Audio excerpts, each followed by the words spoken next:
59,860 நபர்களுக்கு இலவச வீட்டுமனை பட்டா வழங்கப்பட்டிருக்கு. 51,070 சுயஉதவி குழுக்களுக்கு 3,203 கோடி ரூபாய்க்கு கடன் உதவி வழங்கப்பட்டிருக்கு. மக்களை தேடி மருத்துவ திட்டத்தில் 8,65,000 பேர் பயனடைஞ்சிருக்கிறாங்க. இன்னுயிர் காப்போம் நம்மை காக்க 48 திட்டத்தில் 9,262 பேரோட உயிர்கள் காப்பாற்றப்பட்டிருக்கு. 5,865 பெண்கள் திருமண உதவி பெற்றிருக்கிறாங்க. 12,819 குழந்தைகளுக்கு ஊட்டச்சத்து பெட்டகம் வழங்கப்பட்டிருக்கு. ஊட்டச்சத்தை உறுதி செய்யும் திட்டத்தில் 12,819 தாய்மார்கள் பயனடைந்திருக்கிறாங்க. காலை உணவு திட்டத்தால 53,716 மாணவர்கள் பசி இல்லாமல் படிக்கிறாங்க. புதுமை பெண் திட்டத்தில் 48,801 மாணவிகளுக்கு மாசம் 1,000 ரூபாய் உயர்கல்வி உதவித்தொகை கிடைக்குது. 57,723 மாணவ மாணவியருக்கு மிதிவண்டிகள் தரப்பட்டிருக்கு. 3,771 மாற்றுத்திறனாளிகளுக்கு உதவி கருவிகள் வழங்கப்பட்டிருக்கு. இதெல்லாம் மட்டுமில்ல, இந்த நிகழ்ச்சிக்கான தேதி கேட்க வந்தப்போ நம் அமைச்சர் முத்துசாமி அவர்கள் அந்த பகுதியில் நிறைய பேருக்கு பட்டா பிரச்சனை இருக்குன்னு ஒரு கோரிக்கையோடு தான் வந்தார். ஈரோடு மாவட்டம் அந்தியூர் வட்டத்துக்குட்பட்ட 29 கிராமங்களில் சுமார் 70 ஆண்டுகளுக்கு முன்னர் நில ஒப்படை வழங்கப்பட்ட சுமார் 6,000 ஏக்கர் பட்டா நிலங்களை தமிழ் நிலம் பதிவேடுகளில் நிபந்தனைக்குட்பட்ட பட்டான்னு குறிப்பிட்டுள்ளதை நீக்கம் செய்து நிரந்தர பட்டாவா மாற்ற அரசாணை வெளியிட்டு விட்டு அந்த மனநிறைவோடு தான் இந்த நிகழ்ச்சிக்கு நான் வந்திருக்கிறேன். இதன் மூலம் சுமார் 2,680 நில உடைமைதாரர்கள் பயனடைய போறாங்கன்னு மகிழ்ச்சியோடு நான் தெரிவிச்சுக்கிறேன். நான் இன்னும் பெருமையோடு சொல்றேன், ஈரோட்டு வரலாற்றிலே இல்லாத அளவுக்கு நம்ம திராவிட மாடல் ஆட்சியோட கடந்த 4.5 ஆண்டுகள் மட்டும் 5,490 கோடி ரூபாய்க்கு 68,85,232 பேருக்கு நலத்திட்ட உதவிகளும் 3,836 கோடி ரூபாயில 19,488 வளர்ச்சி திட்ட பணிகளும் 9,327 கோடி ரூபாய்க்கு செஞ்சிருக்கிறோம். இத்தனை திட்டங்களை செஞ்சிருக்கோம்னா அதெல்லாம் பட்டியலிட்டு சொன்னாலும் இந்த நிகழ்ச்சியில புதிய அறிவிப்புகளை வெளியிடாம இருக்க முடியுமா? வெளியிடாம போனா இங்க இருக்க சும்மா விட்டுருவாங்களா? விட மாட்டாங்க. எனவே இந்த ஈரோடு மாவட்டத்துக்கான 6 புதிய அறிவிப்புகளை இந்த நிகழ்ச்சி மூலமாக நான் அறிவிக்க விரும்புகிறேன்.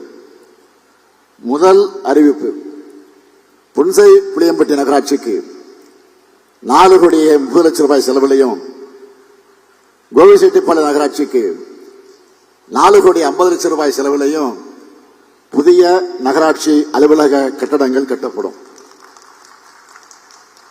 இரண்டாவது அறிவிப்பு, பவானி மற்றும் கீழ்பவானி நீர்ப்பாசன திட்டங்களின் கீழ் திட்ட நிபந்தனையோடு வழங்கப்பட்ட பட்டாக்களை நிரந்தர பட்டாவாக மாற்றணும் என்ற சத்தியமங்கலம், நம்பியூர், பவானி, கோவிச்செட்டிப்பாளையம், மொடக்குறிச்சி, கொடுமுடி, பெருந்துறை மற்றும் ஈரோடு ஆகிய வட்டங்களைச் சேர்ந்த விவசாயிகளின் கோரிக்கை ஏற்று இந்த 90 கிராமங்களில் உள்ள ஆயிரக்கணக்கான விவசாயிகளின் பட்டாக்கள் நிரந்தர பட்டாவாக மாற்றப்படும்.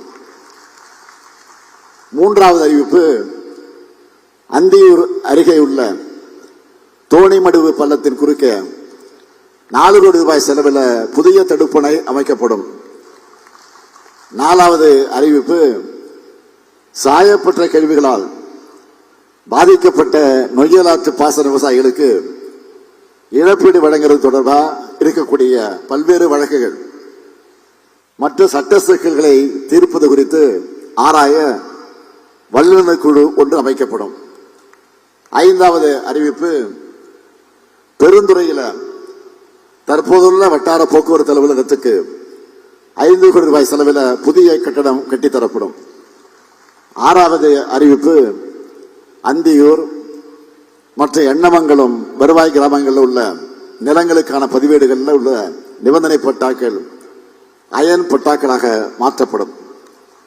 இப்படி நாம தினந்தோறும் தொடர் திட்டங்களை செயல்படுத்துகிற காரணத்தால் தான் எதிர்கட்சிகள் என்ன சொல்றதுன்னு தெரியாம விரக்தியில பெருமை பிடிச்ச மாதிரி இருக்கிறாங்க.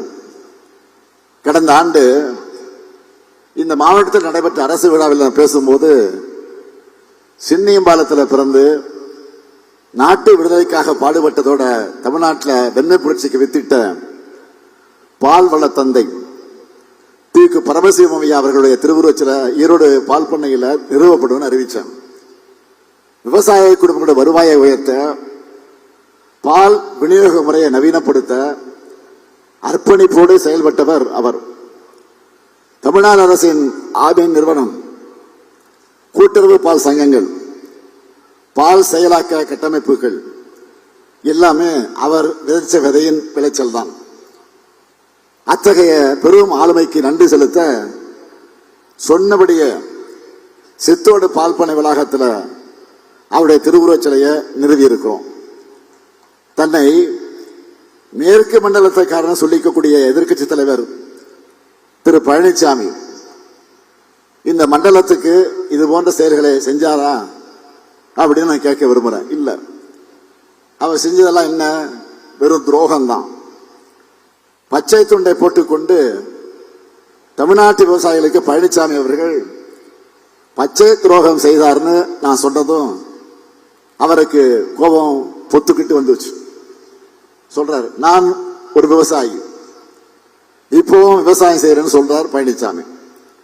அவர் ஒரு துரோகி, இப்பவும் தொடர்ந்து துரோகத்தை செஞ்சுட்டு இருக்காருன்னு தான் சொல்லிக்கலாமே தவிர, அவரை விவசாயின்னு சொல்றது உண்மையான உழவர் பெருமக்களை அவமானப்படுத்துறது சமமாயிடும். நெல் கொள்முதல்ல ஈரப்பதம் தளர்வு தொடர்பான தமிழ்நாட்டின் கோரிக்கையை ஒன்றிய பாஜக அரசு நிராகரிச்சுட்டாங்க. பழனிசாமி அவர்கள் உண்மையான விவசாயம் இருந்தா என்ன செய்யணும்? என்ன செஞ்சிருக்கணும்? மோடி அவர்களே, பிரதமர் அவர்களே, மோடி அவர்களே, தமிழ்நாட்டின் கோரிக்கை ஏற்கணும், பிரதமர் மோடி அவர்களே என்று ஒரு கோரிக்கையை சொல்லி இருக்கணுமா வேணாமா? டெல்லியில பல கார்கள் மாறி மாறி போய் யார் யாரையோ சந்திக்கிறீங்களா? தமிழ்நாட்டு விவசாயிகளுக்காக கோரிக்கை வைக்க பிரதமரை சந்திக்கிறேன்னு சொல்லுங்க. நீங்க சொன்னா போதும். தமிழ்நாடு அரசு சார்பில் நானே உங்களுக்கு காருக்கு ஏற்பாடு செஞ்சு, அது வேர்க்காத அளவுக்கு நல்லபடியா அந்த காரை ஏற்பாடு செஞ்சு அனுப்பி வைக்கிறேன்.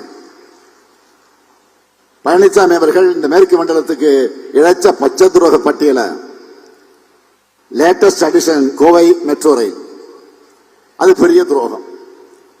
சென்னையை போல கோவை மதுரையின் வருங்காலத்துடைய வளர்ச்சிக்கும் மெட்ரோ ரயில் தேவைன்னு நாம கோரிக்கை வச்சோம். ஆனா ஒன்றிய பாஜக அரசு அதையும் நிராகரிச்சிருக்கு. 2011 மக்கள் தொகையை கணக்கில் வச்சு நிராகரிச்சிருக்காங்க. இப்போ 2025 ஆண்டு சென்சஸ் எடுத்தா 20 லட்சத்துக்கு அதிகமாக இருக்கும். இன்னும் சொன்னா இந்த திட்டத்துக்கு நிதி ஒதுக்கி திட்டத்தை நிறைவேற்றி முடிக்கும் போது 2035 ஆண்டு ஆகியிருக்கும்.